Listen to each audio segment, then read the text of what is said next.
Hi everybody, Michael Stever here with BroadwayWorld.com. We are in Times Square in the heart of New York City. I'm here with Adrienne Onofri, and we're here kicking off the 30th anniversary of a pretty precedent-setting, legendary group. And that is the League of Professional Theater Women, which was founded back in 1981 and is now the premier organization working internationally, not just in the US, to promote women and increase their opportunities and their visibility within the theater. And we have a great kickoff event here today in Duffy Square.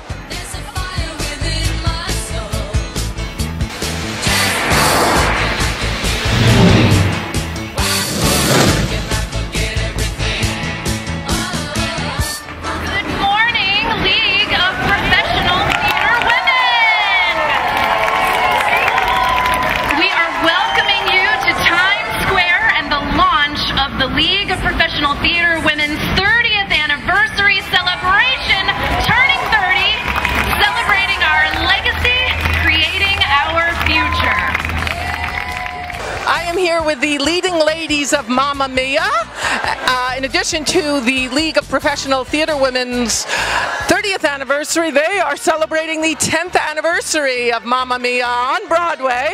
Could you tell us, how important this organization is and what you have to say about women on Broadway?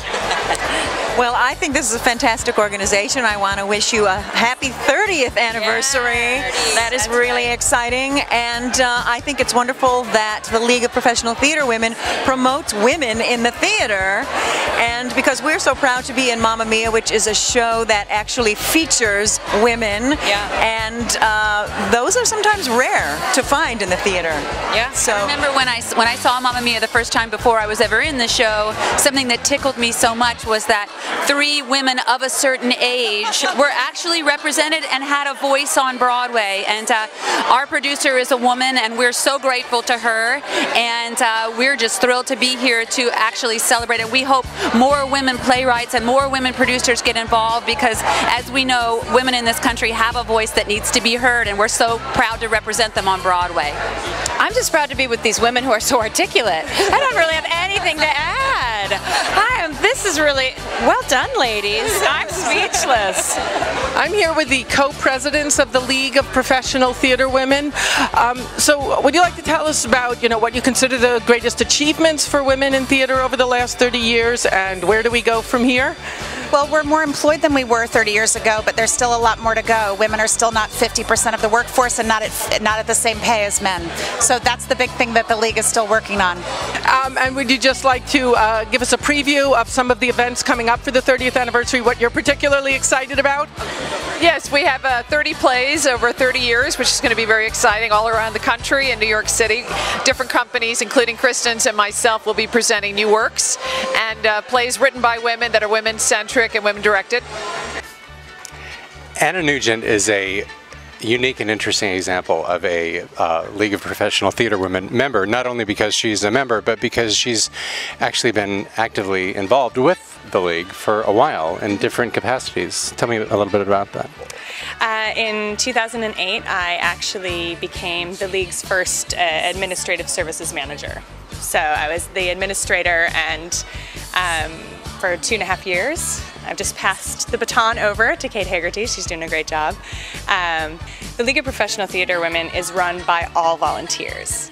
And these are active theater women, so a lot of them, in fact almost all of them, have full-time jobs, whether it's in admin or directing or whatever it is. So it was great for them to finally have a central place to give questions, to, coordinate.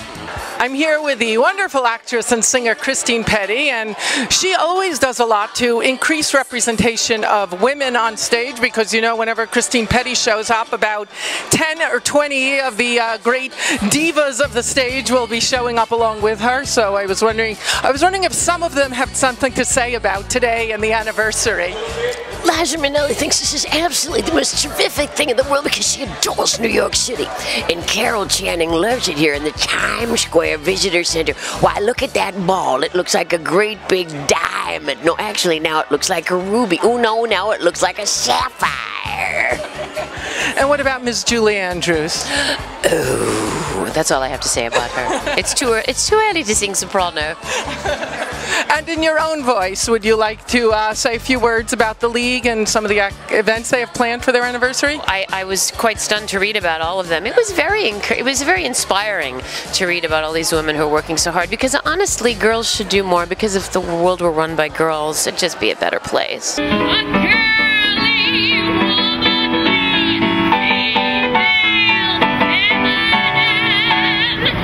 I'd kiss you, but I just washed my hair.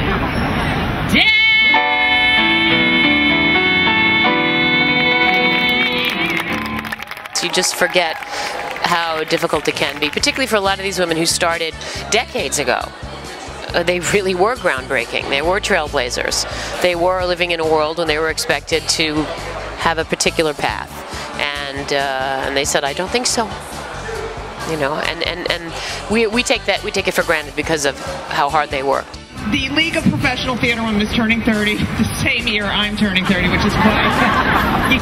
Anyway, so Judy Gold's latest show, The Judy Show, is all about how she's been trying to get on TV since she was a child.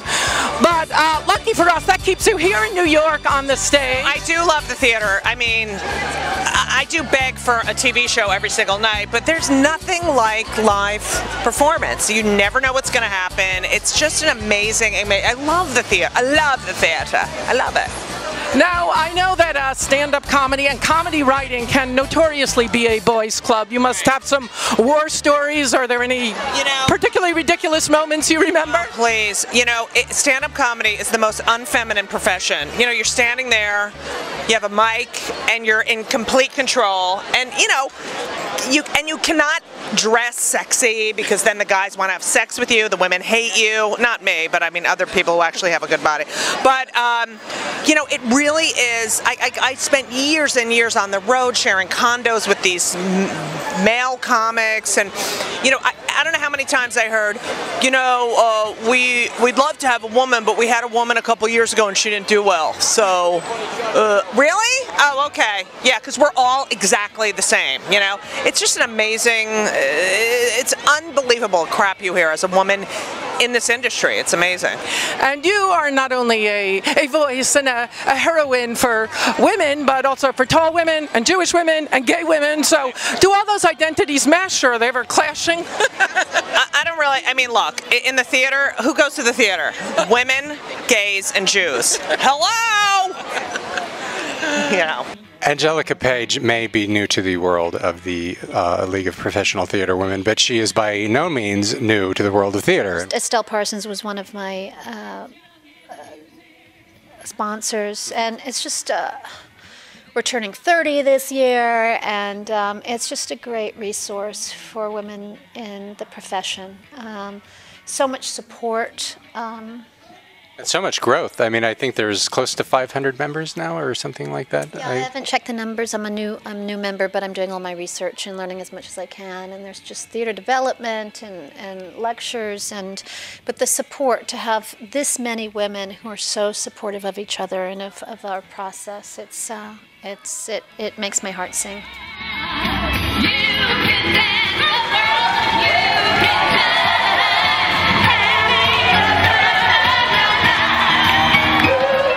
We have ushers, stage managers, designers, dressers, actors, press agents, company managers, musicians, playwrights, producers. So many of you from so many disciplines who contribute so very much to our theater.